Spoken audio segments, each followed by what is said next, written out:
There are many things in my mind that are crystal clear about this case. You are no hero, you abused your position, and you're a charlatan who used and is still using your prior position in office to peddle a snake oil that's been proven to be junk time and time again. That was a Colorado judge yesterday as he sentenced former elections official, County Clerk Tina Peters, to 9 years behind bars. Peters was convicted of multiple felonies for tampering with voting machines to prove the big lie, even though Donald Trump won her county in the 2020 election by nearly 30 points. Joining me now is Joyce Vance, former U.S. Attorney for the Northern District of Alabama and co-host of the Sisters-in-Law podcast.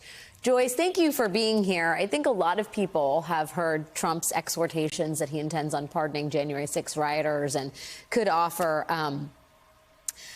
pardons for federal crimes to Steve Bannon or Peter Navarro. But for these state-level actors like Tina Peters, the cavalry is not coming. Is that right? Absolutely right. Trump cannot give her a pardon for a state of Colorado crime that she's been convicted of. She will serve about 50% of that sentence. She's eligible for parole once she serves 50% of it. That's the most forgiveness she can look forward to.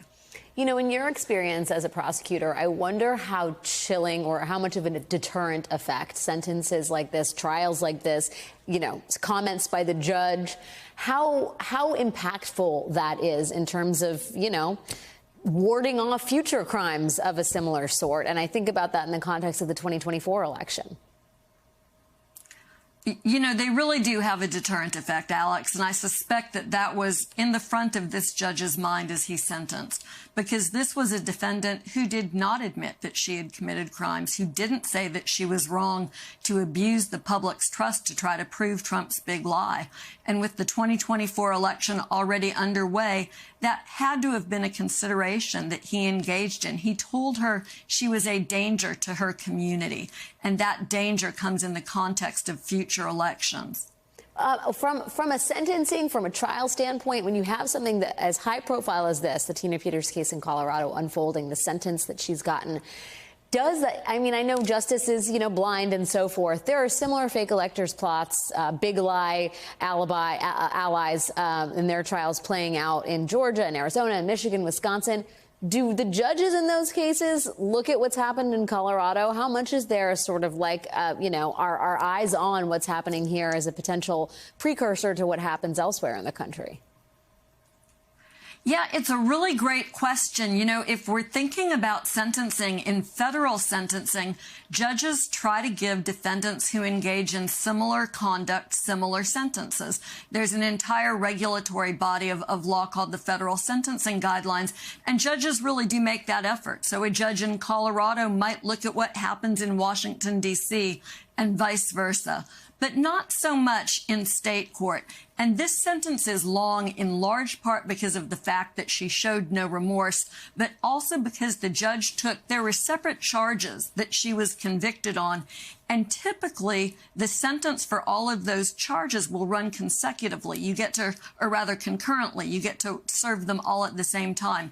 Here, though, the judge explicitly ran some of those sentences consecutively. So she has to serve the sentences for counts 1 and 4 and then for other counts after that. And it stacks up to a 9 years long sentence. Wow. I do wonder how this all shakes out for the guy at the top of the pyramid of lies, Donald Trump. I mean, we know this week that he was supposed to reply to, I think, the 126-page filing from the special counsel about why he should not receive immunity on some of these criminal counts. He has now succeeded in pushing his deadline to respond until after the election. What does that practically mean here, Joyce? Well, look, I think we need to think about it globally, and we have to say that our criminal justice system didn't work as smoothly as we would have liked for Donald Trump. That feels like a major understatement, those words coming out of my mouth. But the reality is here, whether the Justice Department was slow off the mark, whether the Supreme Court intervened in a way that had, you know, to quote Justice Sotomayor, more a stench of politics than of law, or whether it was because Trump manipulated the legal system or a combination of all of those three. This is an individual who should have faced accountability a long time ago. at the hands of a jury. And whether that jury chose to convict or not would have been up to the jury. The process has been delayed, it has been slow, and it has not served the American public well. So I think that's a question that we'll have to deal with, obviously, after the fact. But looking forward, as J.D. Vance likes to do, and thinking about what the future might hold, I think that something we can still have confidence in is that Trump will face accountability if he loses at the polls, and that's something to hold on to. Joyce Vance, thank you for your time tonight.